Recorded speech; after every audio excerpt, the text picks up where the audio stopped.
Welcome back to Horse Racing Today. Peter Lurie with you in our Southern California studios. We'll get back out to the guys out there in Kentucky, the 8 Bells. And we just mentioned a few moments ago, congratulations out to Team Asmussen and Corinne and Bill Heilenbrodt taking the 8 Bells there. Ricardo Santana aboard. We'll get you those prices coming up in just a little bit. As we were talking about earlier today, racing from Lone Star, hot and heavy. If you've never been to Lone Star, it is a fun place to be. I was there for their Breeders' Cup appearance a few years back, but I also got a chance to go back there last year. And rain or shine, it's a great place. And, of course, my man is waiting for us. You got a great day of racing coming up, not only all weekend, but on Sunday with that Sexton Mile. And you've got Gervin making the 2018 debut. Yeah, locally owned, and he's coming back here, and he's a horse that obviously thrilled everybody last year in the Betfair.com Haskell and ran with some really, really nice 3-year-olds last year, and Gervin will make his 2018 debut. In the 9th out of 10 races on Sunday here, the Grade 3 Steve Sexton Mile, named in honor, of course, of the longtime racing executive, passed away, unfortunately, about a year and a half ago, and formerly known as the Texas Mile, and this race was won by a Baffert horse last year and More Spirit, and this year, we'll see how Gervin fares here for Joe Sharp in his first appearance of the year. He's been training very well, and the thing that is going to be really interesting, though, is going to look at, you notice that B Jersey is the 9-5 morning line favorite. This is a Steve Asmussen horse for owner Charles Fipke. B Jersey is by a sire, Jersey Town, that doesn't stand for a lot of money, but he was a pretty good racehorse a few years ago, multiple graded winner, and Charles Fipke owned Jersey Town, and he owns B Jersey as well, and this horse has tons of speed and has really taken the main tracks in the U.S. He's the morning line favorite, and I'm really curious to see how short his price is going to be, because I don't know if anybody can catch B Jersey, even as talented as Gervin is.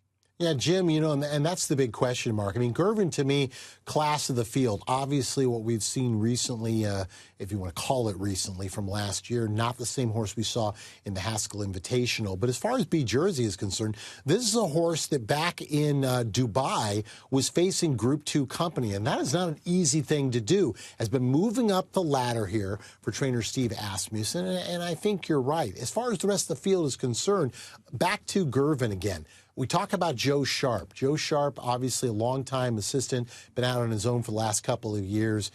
He's got Gervin ready to roll. He also brings in, I want to call it his rider, Adam Bashiza, who I found through Irish jockey Declan Cannon, is a Brit who came over here as an exercise rider, got into the Joe Sharp barn, was working his tail off, and then decided he wanted to be a jockey.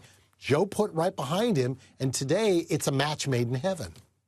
Yeah, that's interesting. That's a good story, because I wasn't real familiar with him as a rider or with his name. So that's going to be an interesting story as well. And, it's just going to be interesting to see how he fires fresh. And, among the other horses in there, there's a couple of horses with a lot of speed. The Oklahoma-bred Millionaire Shotgun Cowboy being one of them. The Sunland Park Invader, Oso Regal, has pretty good speed as well. But we saw last year when Bob Baffert brought More Spirit and then Dancing Candy here for our Grade 3s in the month of May that, these horses that have speed in some of these lesser stakes races, even though they're very accomplished horses, when they face some of these speedsters from the top level, sometimes that they don't go with them as well. So we'll see if anybody can even challenge B Jersey early on. And he is really a true miler, it looks like. I mean, his last 2 performances at Oaklawn Park and Keeneland were just, tremendous miles. And I'm just not sure Gervin is as much of a miler, but it's still going to be awesome to see a horse of that caliber on the grounds here. And, a nice field of 7 has been assembled. Asmussen has another horse, a $1.8 million 2-year-old purchase in South Beach, who won his first 2 career races at Hot Springs this year very impressively. And he has a turn of foot as well. So it's a good race. That 9th out of 10 on Sunday here. We start at 2:35 Central, and the track is putting up a $50,000 guarantee for the 50-cent late pick 4 on Sunday. So it should be a really interesting card to watch and wager on. Jim, real quick before I let you go, we're talking about speed in the race. You don't think anybody can go out with it? I'm going to give you one horse, Shotgun Cowboy. Horse was a winner at Oaklawn, went 45-4 to the half at 1 mile and 16th. I don't care where you are, that is blazing. And to be able to go the whole route, very, very impressive. In fact, we're looking back at that race. Richard Aramia was aboard that. Actually, no, it wasn't. We're looking at the Remington Park kind of threw me in for a loop here. This is the Hawks Memorial with a big third last time out. This horse did not show speed this particular race back on October 20th of 2017. I just have a feeling Shotgun Cowboy not only has got speed, but went head-to-head with somebody early on March 23rd. And if that happens, I think Girvin is licking the chops for a setup race. Yeah, Shotgun Cowboy has tremendous speed. They have at times, when they stretched him out, tried to take him off the pace a little bit. They tried it here in a race last year. I think it was actually the Sexton Mile last year here. They tried to take him back and make him have him make one long run, have his run essentially come later in the race. But, I mean, he's best when he can just go out winging it. And there's no doubt he has a lot of speed. He's earned over $1 million. He's a really, really nice racehorse. He's one of the best that Oklahoma has produced. And, you know, we've seen him go out there and hook some pretty fast horses. And if they go full bore in this race here and try to take their chances here, it's going to be an interesting pace scenario for sure, because it looks like it's going to be very, very tough to beat B Jersey to the lead. Jim, who's your Derby horse before we let you go?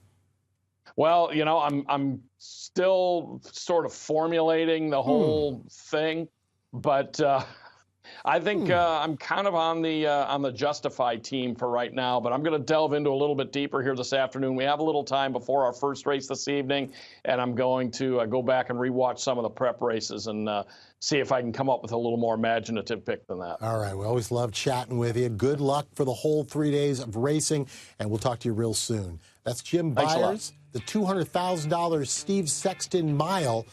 That will be on Sunday at Lone Star Live, race number 9, a 5:06 East Coast time.